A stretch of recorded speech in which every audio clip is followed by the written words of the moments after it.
yes I embra ha ne ni komo na eno so efa ya pomoden ho nsem ho se ye ka se Nsonoma Herbal Clinic na Dr. Apostle Joseph se yeboni dia ne apeja yemu ama papa no pay ye mo ache na enkomo na ye bedi afi Nsonoma no aboa nkomo ya ye di ye pa afi se ho no kra de ye di kodware na afiri mu agufom mira mpacho mache na pomo ye de rade ase ye da enyumayefo amu Nsonoma nyina enso ase nti we no kra de na ye nkomo na ye tiawa ama yensem kana yensem ti yen ya ye tade o mebo economics na ye kodwomu antosi no de apeche no no na efo no ni asesa koye fie no agese ye bedware aduro na free mu ko sister em say enipa no na okoto yare na enkura ndie mfa nso mu ya nkura mu nim okay na enipa nso okoto yare ba tu nim se okoto yare na njijemu no se ade bia no so ekonipa mu a especially mpelifo no ekonipa mu a ansa na dead etimi take 35 to 40 years ansa na ayini ho de se ebe hawo sa no otumu sa otumu sa babu betu atin kakra sa wa se beifo no somro okumu sumo wataro sa take 35 to 40 years ansa na anya susunso na be de ohun se de odi na ekoyo tina nipa enyi na wo no nyina no sa be na uni system no sana na doctor ka no ayemre obi bia slow down tiafi usika wabeko pension ya wode beko yare for the rest of your life enti na se inshira ye ko inshira nyina papa Apostle Dr. Emeritus Joseph se wode buzasa mhwem be no se yade wo nipa mu ntia se ye wode adoba na udware na detoxify body ofia doctor ensema kan areho se pe a wakoto no pe na pro but wonnim se pe no fungus na de nyina kwa ade na modi wa mene yarebo anso okoto ma wo ye mo hye nkono enkono obetima anyinia for so many years na batenda so ono osawo okotoreta omu odidi awomu obeta ma flame ni nyina betra omu de bagigiwa ma afa odbe she ofie beifo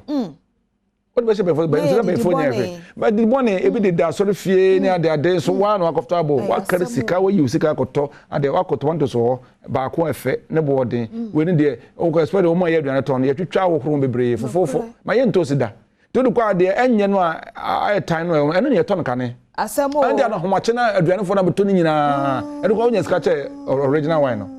no ma kwa yam de aduane ma wonso nim de o asemo aboda enti we na o se ye duro na ye de dware na mama o se wo bia ya wo no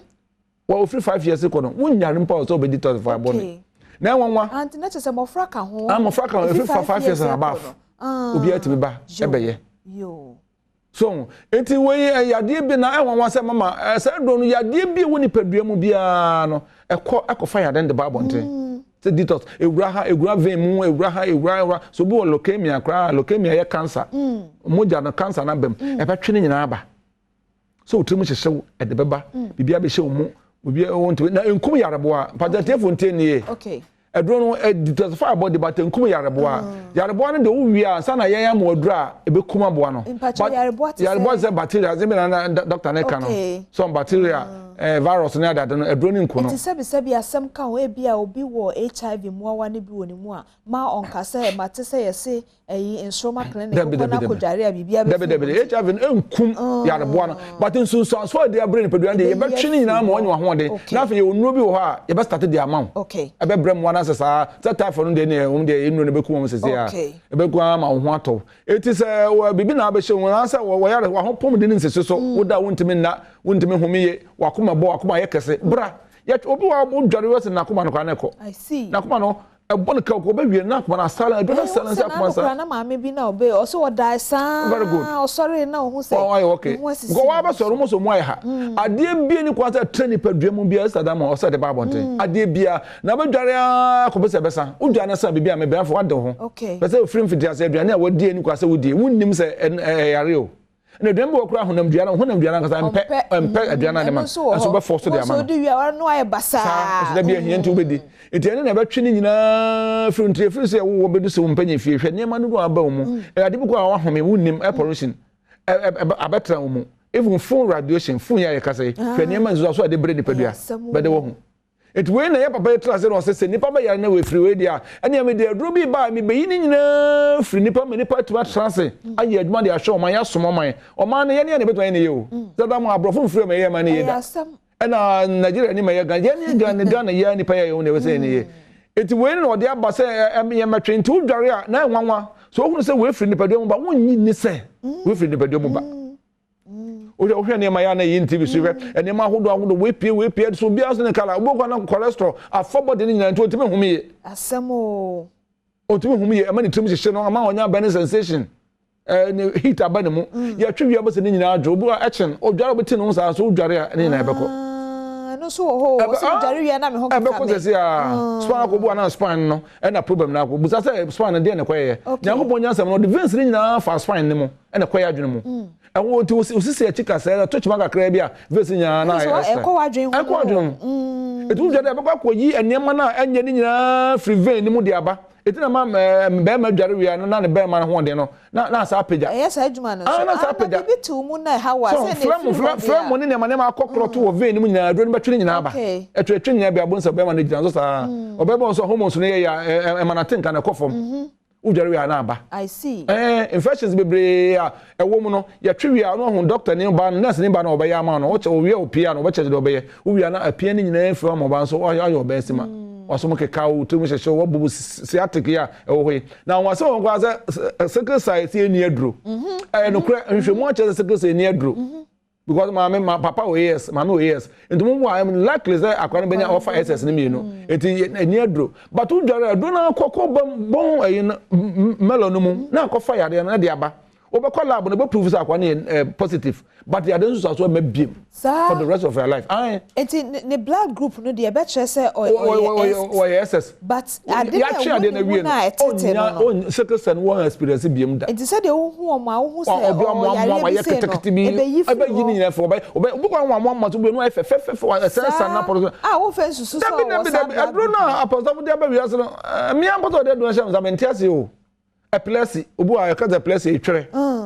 ebeko ye dware no awia ye twiwie pe ne amre braka na ekọ obu so wa bodam de wo kan so ntim pacho numbers no ego screen so na so misro gina de o kan yeso na bo numbers ne ma ye vi say awofo a wo mo wo sa amofra no bi no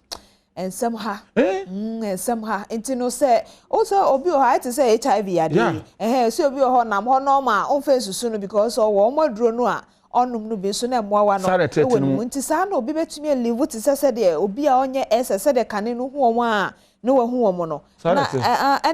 wo bro baba be dware so pacho my number no obi okwa no wo ba na akra jenjenjenjenje woko e dware na atwene na wontimi katakwa na aba wow okay 0546 73 55 22 0546 73 55 22 0244 928026 0244 928026 and 0249 321 803 0249 321 803 and retrato 055 175 2224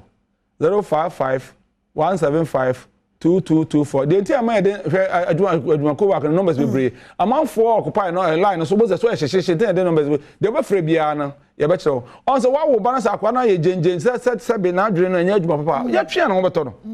obokwa ne kon ni nyina okay ho so ye party ye hwe nkra pa nkra wo fra ya wo mo nyina ye hwe wo mo eno nya adware but onu awodo ye de hwe wo mo oba be ni nyina ma nti nkasa wo ba no wasai anasa wo papa bi eyare wo ma mbia na no ko transfer fie fa no ko transfer fie asori fe ye huhum de but ayare san so nyankopon na de dro no bae ko baba na ye no ho no so ye clinic mama menka we ho na ye hospital wo ba obaje card ye be run labs ni nyina asa na owi a yakotwe yare no bi wo owi a so ma na dro kan obi odo owi a okone ba bi na wasori to obi abubu kra wo dware eyina bo se nipa na wasori na woko etimfo ya de ko transfer fee fo ya de fa ya ba ifo bia na wa nkasa anu akoto yare no but unnim se why you adwuma na de koto say yare ento so it is wo kasa na pampa wo numa mane haw yare obani atwe a ebekọ amana no fo nyina obi ko ade ba okay o twa ticket for bucho na oba betranga na ya na wo be sana yare we anu akọ it is won ba bia ya wo ya bia ya moya de dina eno nkire say we ya de no eni adro but do suma e ba clinic se ne tebia oba be ko ye nya adwuma memenda but mo tie ne pa ya na memenda ha ye kakra okay memenda ye nya adwuma kwase ara so ye started 12 o'clock ni upon 5 yo if you want de bia ye adwuma yate nti oba beto ye sa na ade ne te to anamon na ya hweye na mfa adufude pe enkoto ya ade emfa ma ho eti Dr. Mankwa Mpacho many ahwefo dase ye dase pass much ya dress ne ma ba komienu bi so nti me pa awura no enchen ho na aye ya ne tobi enti wo so jai to na konsoroma ne ko jare na asem fa na asem it is that am what di ana wonnim ana betra mu bra na enyim fru mu na onya do kasem ya de bia nso ba mo to ye dase pa busia me no won komo foforo na me so twem me ba